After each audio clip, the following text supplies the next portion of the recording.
Con un fraternal abrazo, como siempre, les saluda a ustedes su amigo José Manuel Marmolejo Delgado en nuestro programa Golpe a Golpe, Verso a Verso de esta gran estación OMV Radio desde Ecatepec de Morelos, Estado de México. Damos inicio a nuestro programa viendo este fondo de pantalla, nuevamente una fotografía de nuestro amigo el pintor Cianya Nájera, que es una preciosa vista de una de las haciendas pulqueras de Ajapuzco en el Estado de México. Rápidamente nos vamos a nuestra fuente sobre la historia de Ecatepec, que es el libro Efemérides de Ecatepec, de la autoría de Juan Pablo García Vallejo y Alfonso Bautista García, que nos dicen lo siguiente: año de 1612, se elabora el Códice de Ecatepec.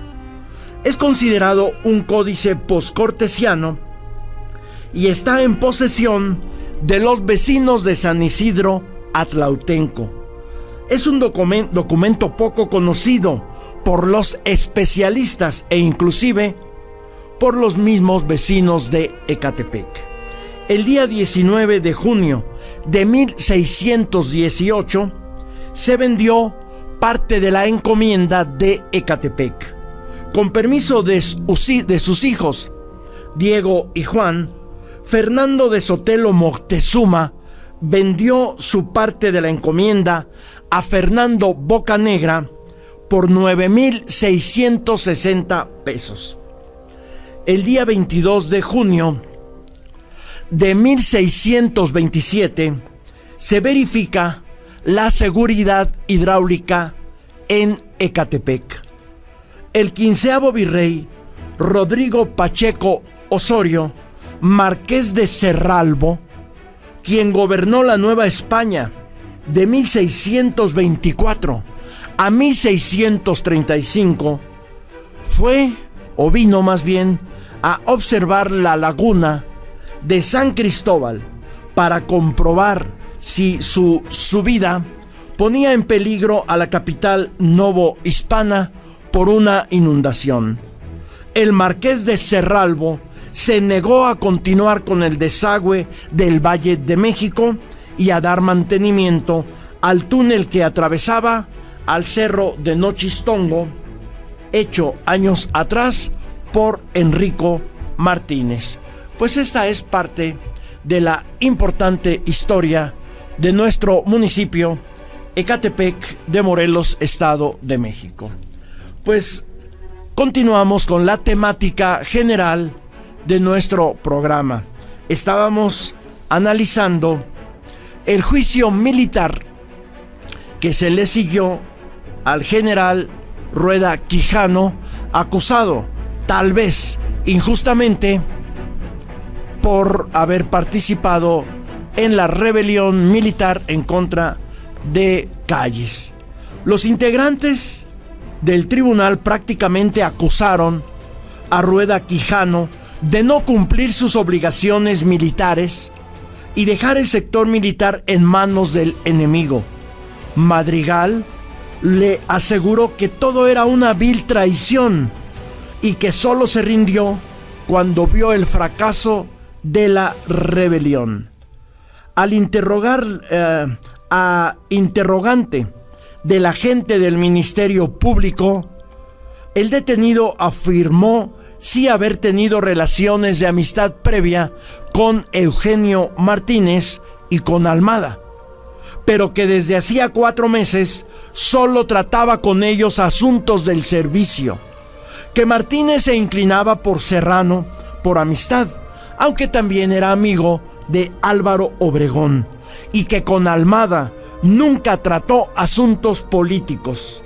Respondió también que sí sabía que el mando de la jefatura del Valle de México cambiaría, recayendo en el general Lázaro Cárdenas. Cerrada la sesión, la perspectiva era la de que el fallo sería contrario a Rueda Quijano y que el castigo correspondiente sería la pena de muerte. Otra nota del periódico Excelsior es la siguiente: marcado interés por los últimos sucesos. El gobierno de Washington seguirá la política que se ha trazado de apoyar a los gobiernos constituidos.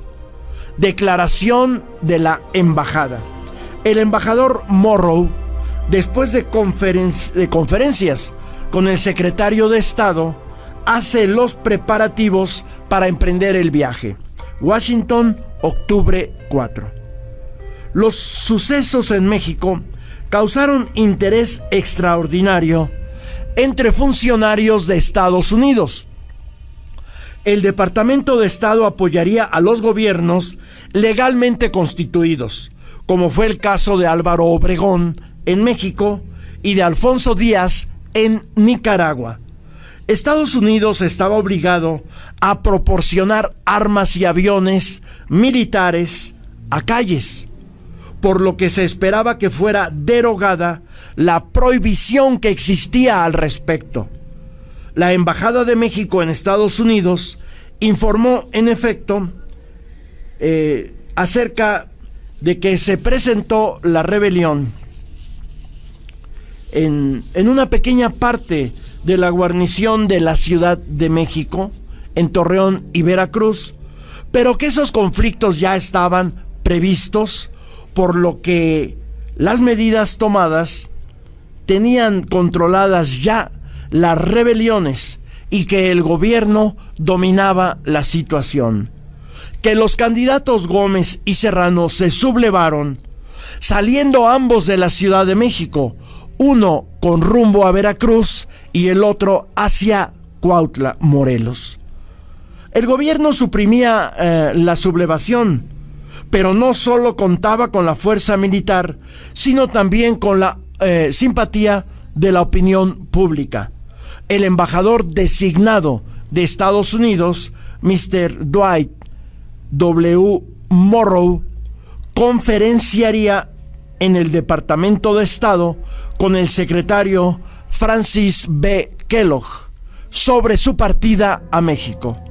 Otra nota dentro de este marco de inestabilidad política provocada por la pugna entre obregonistas y antiobregonistas es la siguiente: van a designar gobernador del estado de Morelos.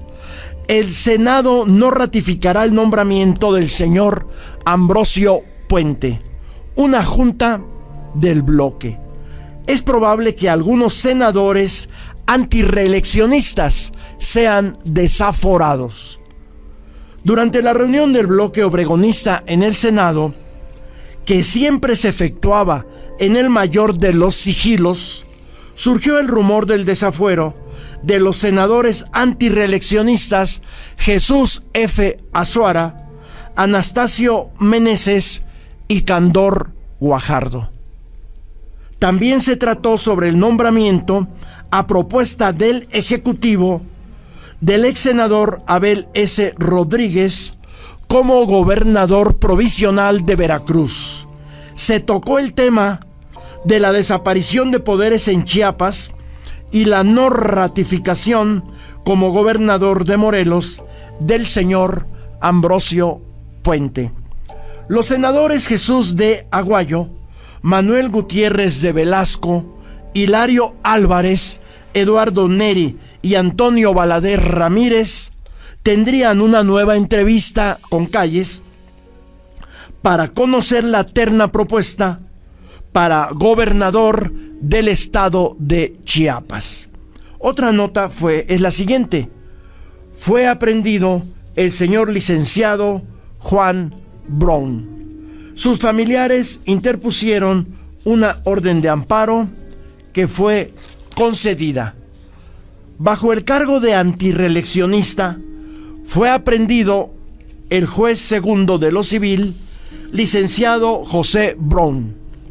Se le concedió amparo, por lo que era esperada su pronta libertad. La familia afirmó que Brown era completamente ajeno a toda la labor sediciosa o rebelde, y que era su derecho tener una opinión política antireeleccionista como muchas otras que privaban en México. Otra nota del periódico Excelsior es la siguiente: el general Martínez llegó a Laredo ayer. Seguirá para Nueva York, donde se embarcará para Europa. El general Eugenio Martínez saldría de Nueva York al viejo continente, siguiendo la ruta San Antonio, Texas y San Luis, Missouri. Desempeñaría una comisión oficial en Europa.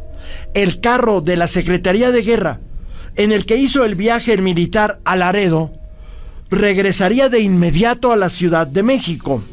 Bueno, en realidad, Calles deportó a Eugenio Martínez porque creía que estaba también inmerso en la rebelión. En la página 2, Excelsior publicó las esquelas del general de división Francisco Murguía, cuyos restos se encontraban en el Panteón Oriente de Durango, y serían sepultados en el de Dolores en la Ciudad de México, y las correspondientes al general Luis Felipe Cruz y al señor Luis A. de Otaduy, este último fallecido en la ciudad de Torreón el día 3 de octubre.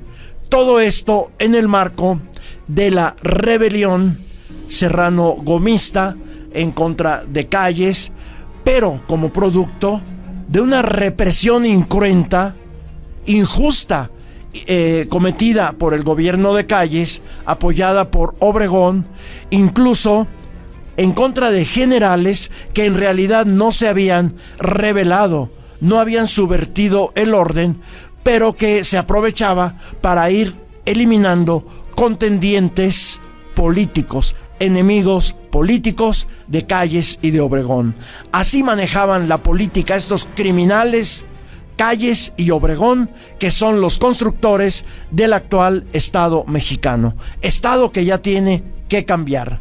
De estos temas continuaremos hablando en nuestra próxima emisión de Golpe a Golpe, Verso a Verso, en esta gran estación OMV Radio, desde Catepec de Morelos, Estado de México. Se despide de ustedes su amigo José Manuel Marmolejo Delgado.